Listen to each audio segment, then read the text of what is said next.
అయితే విజయ్, ఇప్పుడు పర్లాకిమిడికి సినిమా ఇండస్ట్రీకి ఏదో దగ్గర కనెక్షన్ ఉంది, ఆ! అవునా? అవును. అవును. ఎట్లా చెప్పు. అంటే చాలామంది అక్కడి నుంచి వచ్చారు. కరెక్ట్. చాలామంది. పర్లాకిమిడి అంటే అందరికి తెలీదు, ఒరిస్సా బోర్డర్. అవును. కరెక్టా? బార్డర్. శ్రీకాకుళంకి లాస్ట్ ఊరు. అవును. అవును. ఆ ఊరు దాటితే ఒరిస్సా. అవును. అంటే ఇది లేదన్న ఇది ఇది బార్డర్ అంటే ఇది 2 అడుగులు ఇటేస్తే ఇటు, ఉమ్, ఇది 2 అడుగులు ఇటేస్తే. ఉమ్. అంటే అంతే పెద్ద అది కూడా అంటే తెలుగులో ఎక్కువ ఉంటాం. తెలుగు వాళ్ళు ఎక్కువ ఉంటారు, మొత్తం ఒరియా ఒరియా కూడా మాట్లాడతారు. అవును. అవును. అవును. ఒరియా మాట్లాడతారు. బట్ ఎక్కువగా తెలుగులో ఉంటాం. కానీ మీకు సంబంధించి డాన్స్ మాస్టర్స్ తక్కువ నాకు తెలిసి. అవును. అవునవును. అవును. ఆర్ట్ డిపార్ట్మెంట్ కి సంబంధించి చాలా మంది ఉన్నారు. పవన్ కళ్యాణ్ గారి బెస్ట్ ఫ్రెండ్, టెంపుల్, మన Yes. మన సారీ యాదగిరిగుట్ట టెంపుల్ ని కట్టిన అవును. ఆనంద్ సాయి గారు ఆ ఊరు నుంచి వచ్చారు. అండ్ రఘు గారు, రఘు కులకర్ణి, అవును. వీళ్ళందరూ కూడా అక్కడి నుంచి అందరూ వచ్చారు. చాలా మంది. ఇప్పుడు మా పలాస డైరెక్టర్ కర్ణకుమార్ గారు, కర్ణకుమార్ గారు, కరెక్ట్. అండ్ కర్ణకుమార్ గారు కూడా అసలు పలాసకి నాకు అప్పట్లో నేను స్టార్టింగ్ చేసినప్పుడు నాకు నక్లెస్ గొలుసు సినిమా మొత్తం నేను సింగిల్ కార్డ్ చేయడం జరిగింది. అది కేవలం కరణ్ కుమార్ గారు వల్ల. కరెక్ట్. అంటే ఆయన పుష్ చేశారు ఆ రోజు. ఆయనకి పేరు వచ్చింది ఆ సినిమా వల్ల. ఆ సినిమాలో పాటలు చేయటం వల్ల మీకు యా, ముందు అసలు ఆ సినిమా బాగా వినపడింది అంటే ఫస్ట్ ఆ సాంగ్ వల్లే. సాంగ్ నా అక్కడికి పోయిన నాది నెక్లెస్ గొలుసు అని. ఇప్పటికి చిరంజీవి గారికి కూడా ఇప్పుడు నేను చేసిన వర్క్లు కొన్ని చూసి నువ్వు ఇది చేసావు ఇది చేసావు అని చాలా హ్యాపీగా ఫీల్ అయ్యారు. గుడ్, మంచి మంచి సినిమాలు చేసావు అని నాకు అప్రిషియేట్ చేశారు.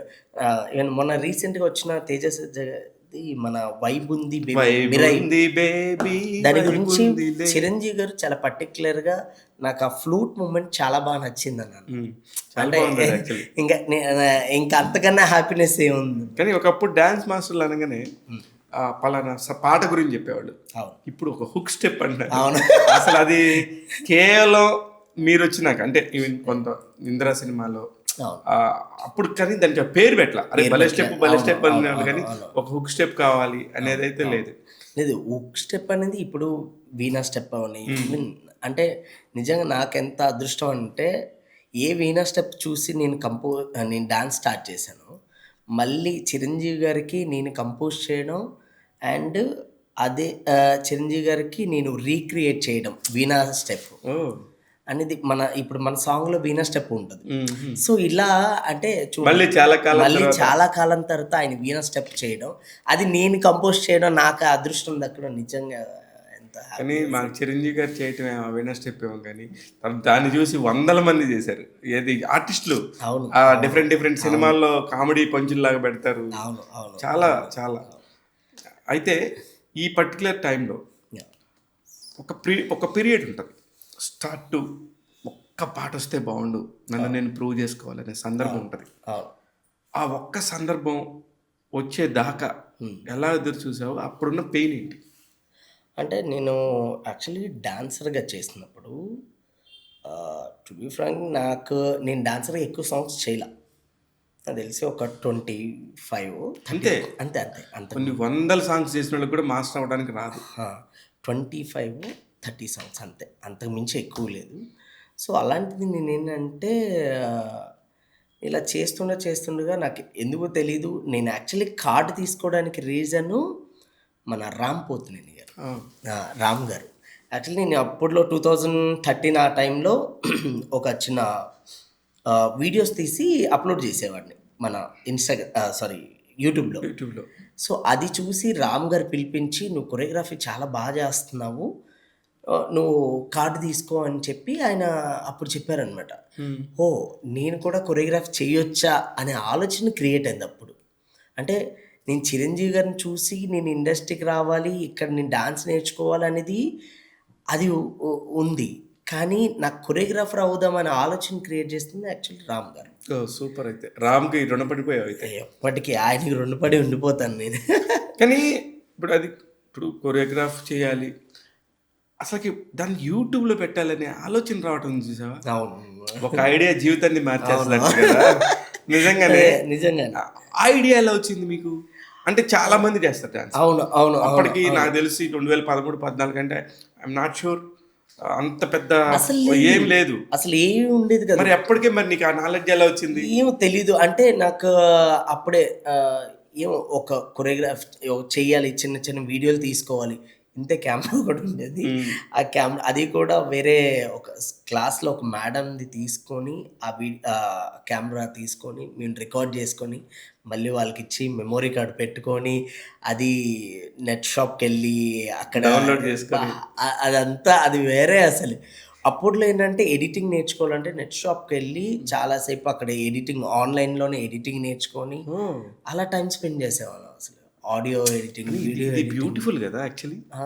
మీకు అంటే డాన్స్ అంటే మీ బాడీలో ఉంది. అవును. కానీ ఇవన్నీ నేర్చుకొని మనం అక్కడ చూయించుకోవాలి మనల్ని మనం అనుకునే తప్పను కదా. అది ఎలా క్రియేట్ అయిందో తెలీదు గానీ, బట్ ఏమో అలా ఇంకా యూట్యూబ్‌లో పెట్టాను. యూట్యూబ్‌లో చూసి ఆయన పిలిచారు. అప్పుడు కార్డ్ తీసుకున్న తర్వాత నాకు సాంగ్స్ కూడా ఎవరు అంటే ఎక్కువ చెప్పేవారు కాదు. డెఫినెట్‌గా అది ఎక్స్‌పీరియన్స్ ఉండాలి కదా. డాన్సర్‌గా ఎక్కువ చేసేవాడిని కాదు. బట్ నాకు ఓ టార్గెట్ నేను మాస్టర్ అవ్వాలి. నేను మాస్టర్ అవ్వాలి అని అనేది రామ్ గారు వేసిన విత్తనం. ఆ! ఆ! సో, నాకు హ్మ్, మన శేఖర్ మాస్టరు సపోర్ట్ చేశారు. Very nice. Yeah! Shekhar master కొన్ని క్లాసెస్ ఇవ్వడం మన లైక్ తేజ గారు వాళ్ళ అబ్బాయికి అండ్ మన అశోక్ గల్లా. అశోక్ గల్లా. యాహ్! మహేష్ బాబు గారు మేనల్లుడు. మేనల్లుడు. సో, ఆయన క్లాస్ అలా ఇవ్వడం వల్ల ఏంటంటే, వాళ్ళ వల్ల అలా అలా పరిచయం నాకు ఇంకా పెరిగిందనమాట. Very nice. కమ్యూనికేషన్. అది ఈ ఇండస్ట్రీలో కమ్యూనికేషన్ చాలా ఇంపార్టెంట్. చాలా. అండ్ అదే అంటున్నా. Even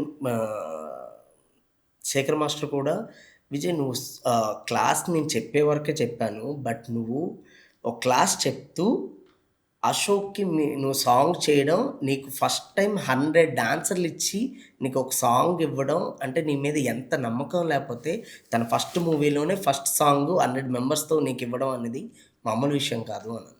super. అంటే నాకు ప్రౌడ్‌గా ఉంది నీకు అంటే నీకు ఒక వర్క్ ఇస్తే దాన్ని నువ్వు నిలబెట్టుకున్నావు అని శేఖర్ మాస్టర్. హీరో సినిమాకి సంబంధించా? యాహ్! హీరోకి. Very nice. అది 'డొనాల్డ్ డక్' అని ఒక సాంగ్ ఒకటి ఉంటుంది. మొత్తం గల్లీ. అవును. సో అది అవును. అయితే ఇప్పుడు ఆ పర్టికులర్ టైంలో ఇప్పుడు ఆ అమ్మాయి కెమెరా ఇచ్చింది. ఆ అమ్మాయికి ఇప్పుడు థ్యాంక్స్ చెప్పావా? అయ్యో 100% ఎవరు ఆమె? మా క్లాస్‌లో ఒక మేడం. సో ఆవిడ డెఫినెట్‌గా ఎప్పటికీ మర్చిపోలేను. ఫోటో ఒకటి పంపించు. ఆమె చూపించాలి. ఎందుకంటే ఒక దానికి ఒక పాత్ ఒక దారి వేసినోళ్ళు కదా వీళ్ళందరూ. యాహ్! అలానే అంటే నాకు ఇంకా అక్కడి నుంచి నేను ఫిక్స్ అయ్యా. అంటే క్లాసెస్‌కి వీడియోస్ పెట్టడం. నేను మాస్టర్ అవుదామనే ఆలోచన దాని తర్వాత నుంచి ఏంటంటే ఇతను 2 ఇయర్స్‌లోనే నేను మాస్టర్ కార్డ్‌కి అప్లై చేశాను. నాకు ఫస్ట్ అవకాశం రావడం కూడా ఒక చిరంజీవి గారి డెమో చూసి నాకు అవకాశం ఇచ్చారు. అక్కడే ఉన్నాడు మళ్ళీ అక్కడే చిరంజీవి. చేసి మళ్ళీ చిరంజీవి గారే వస్తారు. అంటే నేను ఫస్ట్ డెమో చేసిన తర్వాత చిరంజీవి గారిది గ్యాంగ్ లీడర్ డెమో ఒకటి ఉంటుంది. ఆ డెమో చూసి సాయి రాజేష్ గారు నాకు ఆ అవకాశం ఇవ్వడం జరిగింది. చూడండి సాయి రాజేష్ గారు కూడా చిరంజీవి గారి ఫ్యాన్. అవును. అంటే ఎలా కనెక్ట్ అయ్యామో చూడండి. అది నా ఫస్ట్ సాంగ్ అలా సంపు గారితో చేయడం, అది కూడా మంచి హిట్ రావడం. సూపర్. ఎస్ అదే కదా నాకు బాగా గుర్తుంది. ఆయన ఫస్ట్ టైం అలా డాన్స్ కొబ్బరి బాగుండవా? కొబ్బరి మట్ట. కొబ్బరి మట్ట. సో అలా అక్కడ నుంచి ఇంకా జర్నీ స్టార్ట్ అయింది అసలు. ఇంకా ఎక్కడ దేవుడి దైవం లాగలేదు. సాయి రాజేష్ గారు కూడా టాలెంట్ని పట్టుకోవడంలో. అవును. టాలెంట్ ఇది అనుకుంటే ఎక్కడ నరసింహాచారి, ఎక్కడ సంపూర్ణేష్ బాబు, బేబీ. ఇప్పుడు అదే అంటున్నా. ఇప్పుడు బేబీ వరకు మేము ట్రావెల్ చేసామంటే నిజంగా అంటే ఆ రిలేషన్ అనేది నాకు ఆ రోజు స్టార్ట్ అయింది. ఇంతవరకు ఆపలేదుగా మధ్య ఆపలేదు అసలు. అంటే అదే అంటున్నా. నాకు ఎవ్వరూ తెలియదు ఇండస్ట్రీలో. అలా అలా ఒకరికొకరు అలా అలా పరిచయం అవుతూ నిజంగా ఇంత దాకా ఇలా రావడం నిజంగా గట్టిగా అనుకుని ఉంటావు చాలా మనసులో నేను అవ్వాలి 100% నిజంగా అది ఎప్పటికీ. కానీ నిజంగా అప్పుడే మాట్లాడదాం. ఎందుకంటే చాలామందికి ఇన్స్పిరేషన్. ఎందుకు అంటే ఒక మనిషి ఊరికే కూర్చొని నెగిటివ్గా మాట్లాడుకుంటూ ఉంటే అక్కడే అయిపోతాడు. లేదురా మనం చేయగలం, చేస్తాం అనుకుంటే ఎక్కడికైనా వెళ్ళొచ్చు అని చెప్పేసి ఈరోజు నువ్వు నిరూపించావు. ఇప్పుడు ఆయన ఫోటోలు చూసుకుంటా, ఆయన సినిమాలు తీసుకుంటా ఉన్న నువ్వు ఆయనతో ఇప్పుడు 2 పాటలు చేసావంటే మామూలు విషయం. అవును. అండ్ అదే నేను ఎప్పుడు ఏమనుకుంటానంటే నేను నా పనేంటి? నేను ఎంతవరకు చేశాను? నేనేం చేయగలను? ఎన్ ఇంకెంత చేయాలి? అదొక్కటే పెట్టుకుంటాను. పక్కన వాళ్ళెలా చేశారు? వీళ్ళెలా చేశారు? పక్కన వాళ్ళ గురించయితే ఎప్పుడు నేను పట్టించుకోను. కానీ మీరు కాంపిటీషన్‌లో ఉన్నప్పుడు చూడాలిగా. ఆ పాట ఎలా చేశారు? ఈ పాట చూడాలి. అది ఓకే. కానీ ఏంటంటే మన గురించి ఇలా మాట్లాడుతున్నారు, ఇది ఇలా అవన్నీ పట్టించుకోకుండా మన వర్క్ ఏంటి? మనం ఎంత బెస్ట్ ఇవ్వాలనేది మాత్రమే ఆలోచిస్తాం. ఇప్పుడు ప్రపంచం అంతా కనబడుతున్నప్పుడు అందరూ మాట్లాడతారు. మాట్లాడనిచ్చుకోవాలి తప్ప వాళ్ళ గురించి ఆలోచిస్తుంటే మన పని మన ఆగిపోతది. పని అయిపోద్ది. 100% అది.